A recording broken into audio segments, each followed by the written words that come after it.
This video is for educational and entertainment use only. The views in this video do not necessarily represent the views or life of Marlon. Gang members hopped on bullshit with him and his girlfriend. So now she got shot after she got raped and they left her to die. Welcome back to the Altgeld Kingpins Youtube Channel, where we talk about confidential informants. If it's your first time bumping to the channel and the video, consider liking, subscribing, and sharing the video. Make sure you watch the entire video. If there's information that you find useful, binge watch all the other videos so you can get caught and get used to this type of information. But make sure, all in all, you smash that like button because we want to beat the YouTube algorithm to get these videos out to more people. So in the last video, I told you guys about a juvenile informant that was killed, and his name was Chad McDonald. So I want to say my condolences go out to the family. Although it was all the way from 1998, my condolences still go out because the person did lose their life and he still was a child. So I want to read you guys something. So this is from the LA Times, and it's called Chad McDonald's Short Tragic Life. And this was printed April 5th, 1998 by Scott Martell and Bonnie Hayes.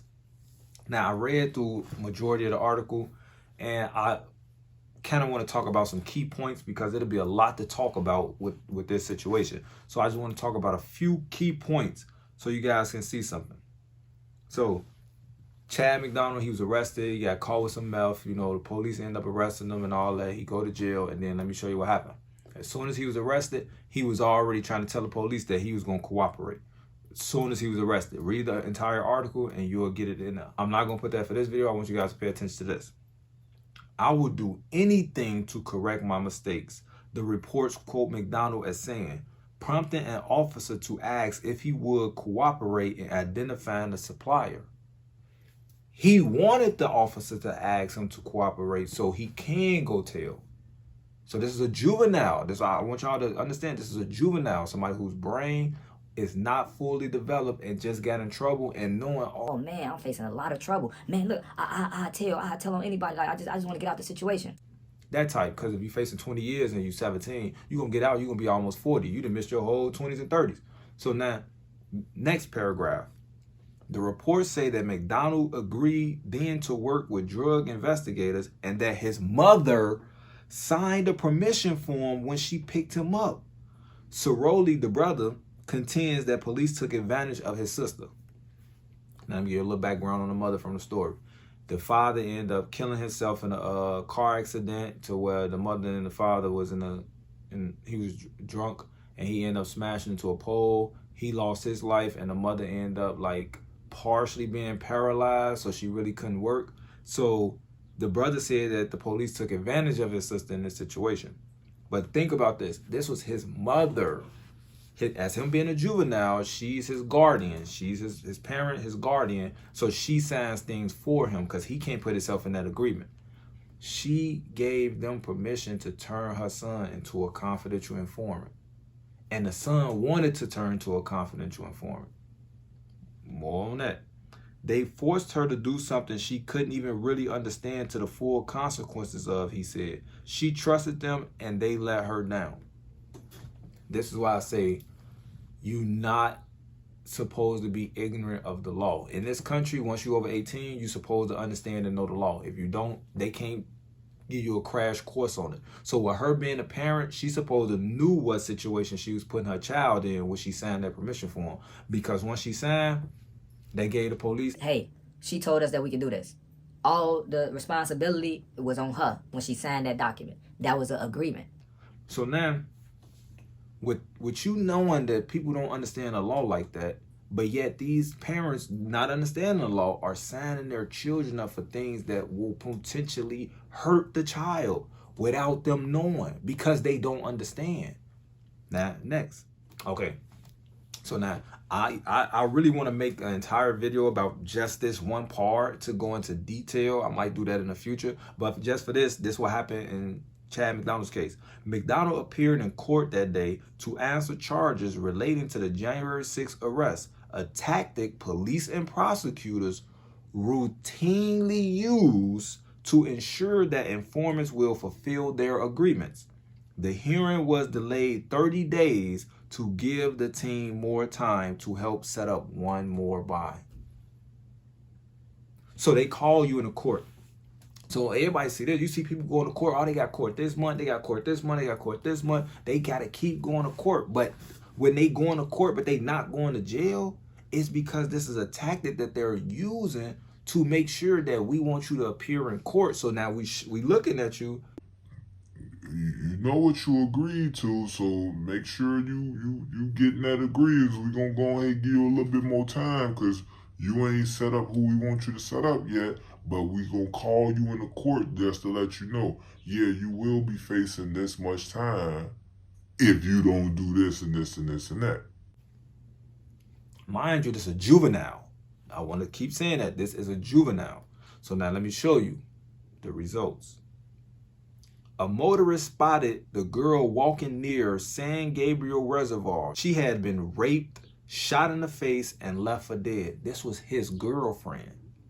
So when the lady ended up saying that, told the gang members, Like, that's the little shorty that snitched on me without woo. the gang members hopped on bullshit with him and his girlfriend. So now she got shot after she got raped, and they left her to die. That's the girlfriend. That afternoon, Los Angeles County Sheriff's deputies called Cindy McDonald to tell her about her son's girlfriend. She hadn't seen her son for 5 days, and at the suggestion of deputies, filed a missing persons report, police records show. So she ain't seen her son in 5 days. They suggested she filed a missing report. She didn't even file the report because, I'm going to show you. She didn't file the report because in the article it says that she said this has happened before. Because she knew he an informant and he out there doing all this stuff. So she know he's not going to be coming home every night because he's out there working. She knowing that. So she didn't file the missing report when she hadn't seen him for 5 days because it was like he must be out there working. But in reality, let's see what happened. As she was filing the report, her son's body was lying in an alley in South Los Angeles. It would be another day before investigators connected the body with the missing boy from Yorba Linda. So when she was filing the report, her son was already dead. So they had already killed him. Then they found this girl raped and shot her, trying to kill her, but she didn't die. And luckily a passerby motorist ended up finding her and getting her to safety to the hospital and all that. Like, these are teenagers, might I add. He's 17, the girlfriend's 16. Read the article. LA Times. Like, this is serious. This little boy literally lost his life from being a confidential informant as a teenager.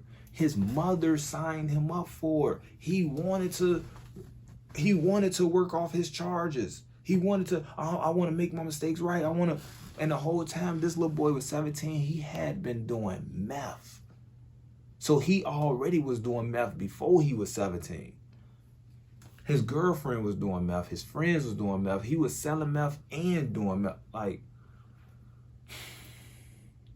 Like this stuff is so crazy to think that these are children. They're kids. And this is, the law allows this to happen. It's the law. Is it right? Is it wrong?